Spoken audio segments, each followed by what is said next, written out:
కృషిమూలమిదం ధాన్యం, భార్యామూలమిదం గృహం, విద్యామూలమిదం జ్ఞానం, ధనమూలం ఇదం జగత్. ఈ 4 వాక్యాల్లో చివరి వాక్యం ధనం మూలం ఇదం జగత్ మాత్రమే బాగా పాపులర్ అయింది. ఎందుకంటే ఈ జగత్ అంటే ఈ ప్రపంచం అంతా ధనం మీదనే ఆధారపడి ఉంది. ఎందుకంత ధనం? అంత ధనం అవసరమా? మనం వెళ్ళేటప్పుడు మూట కట్టుకొని పోతామా? అలెగ్జాండర్ అంతటి వాడు తను చనిపోయిన తర్వాత చేతిని బయట పెట్టి తనని పాతి పెట్టమని, తద్వారా ఈ ప్రపంచానికి ఎంత సంపాదించినా చివరికి ఒట్టి చేతులతోనే వెళ్ళిపోతాము అనే విషయం ప్రపంచానికి చెప్పాలని ఆ విధంగా పాతి పెట్టమని చెప్పాడని మనకి చాలా కథలుగా మనం వింటున్నాం కదా. మరి అలాంటప్పుడు అంత డబ్బు నిజంగా అవసరం అంటారా? ఎస్, అవసరమే. అంత డబ్బు కాకపోతే కొంత డబ్బు. అదేంటో నేను నీకు చెప్తాను. నేను చిన్నప్పుడు కట్టిక పేదరికం అనుభవించి సరైన తిండికి దూరం అయ్యాను, సరైన బట్టకి దూరం అయ్యాను, నాణ్యమైన చదువుకి దూరం అయ్యాను, ఇంకా ఆత్మన్యూన్యత భావం ఇటువంటిది ఉండేవి. సో ధనం మనకి ఏమిస్తుంది అని నేను అనుభవపూర్వకంగా నేను మీకు చెప్తున్నాను.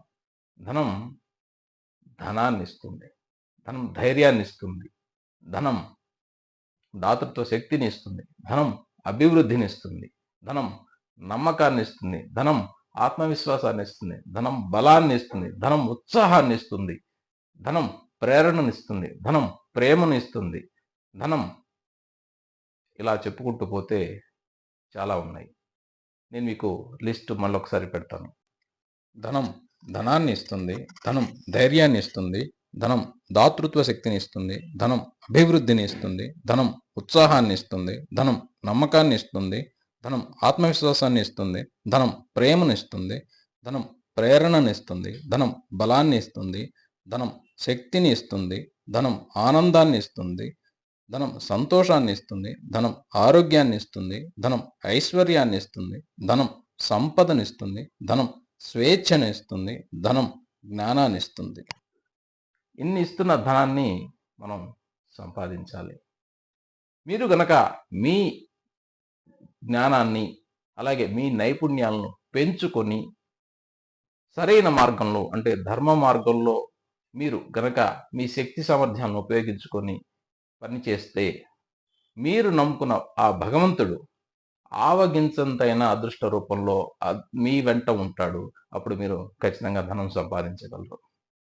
అయితే ధనాన్ని సంపాదించాలని కోరుకోవడంలో తప్పు లేదు. అయితే మనకి కోరికలకు అవసరమైనంత డబ్బు సంపాదించాలని అనుకోవటం పొరపాటు. అలా కోరుకోకూడదు. కానీ మన అవసరాలకు సరిపడా డబ్బును మాత్రం సంపాదించి తీరవలసిందే. ఎస్, మన అవసరాలకు సరిపడా డబ్బును మాత్రం సంపాదించి తీరవలసిందే. ధనం మన దగ్గర ఎక్కువ అయ్యే కొద్దీ మనం లావైపోతాము అని ఒక సినిమాలో మహేష్ బాబు గారు అంటారు. మీరు విన్నారు కదా.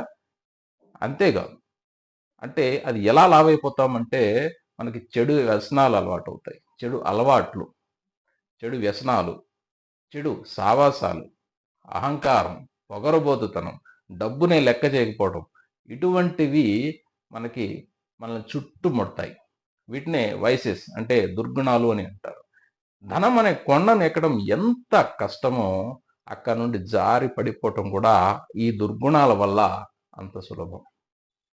మీరు ధనం సంపాదించే క్రమంలో ఎంతోమంది గొప్ప వ్యక్తులను, అద్భుతమైన వ్యక్తులను, మంచి ఆలోచన పరులను, మంచి గురువులను కలిసి ఉంటారు. మీరు మీ ప్రయాణాన్ని, మీ జీవిత ప్రయాణాన్ని వారితోనే కొనసాగించండి. అప్పుడు మీకు నేను ముందు చెప్పినటువంటి దుర్గుణాలు మీ వెంట రావు, మిమ్మల్ని దరిచేరవు. ఆ తర్వాత మా గురువుగారు గంపా నాగేశ్వరరావు గారు అంటారు, మనం వచ్చి పోవటానికి కాదు, వచ్చి ఇచ్చిపోవటానికి వచ్చాము అని అంటారు. అంటే మనం ఎప్పుడైనా డబ్బు సంపాదించిన తర్వాత మన అవసరాలకు మించి ఉన్నప్పుడు కొంతైనా మనం ఇచ్చి వెళ్ళటం అనేది మన బాధ్యత. వారెన్ బఫెట్ తన సంపదలో 99%ని సమాజానికి ఇవ్వడానికి వీలునామాగా రాసి పెట్టి ఉన్నారు.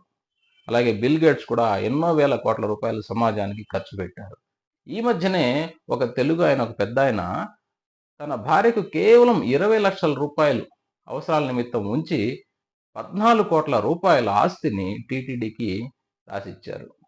సో మనం కూడా డబ్బు సంపాదించినప్పుడు మనం మన అవసరాలకి ఉంచుకుని ఆ తర్వాత సమాజానికి ఇవ్వడానికి ప్రయత్నం చేయండి. మీరు ఇచ్చే సొమ్ము మీకు తెలిసిన వాళ్ళకి ఇచ్చినప్పుడు వాళ్ళు వాళ్ళ యొక్క చదువుకి, వాళ్ళ నైపుణ్యాలను పెంచుకోవడానికి ఉపయోగపడేలాగా ఇవ్వండి. దానివల్ల వాళ్ళు అన్ని రకాలుగా వృద్ధి చెందుతారు. ముఖ్యంగా ఆర్థికంగా ముందుకు ఎదుగుతారు.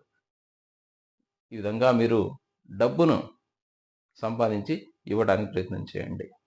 సో ఫ్రెండ్స్, డబ్బును ప్రేమించండి, గౌరవించండి, సంపాదించండి. ఆ తర్వాత తిరిగి కొంత ఇచ్చేయండి. All the best. జై హింద్.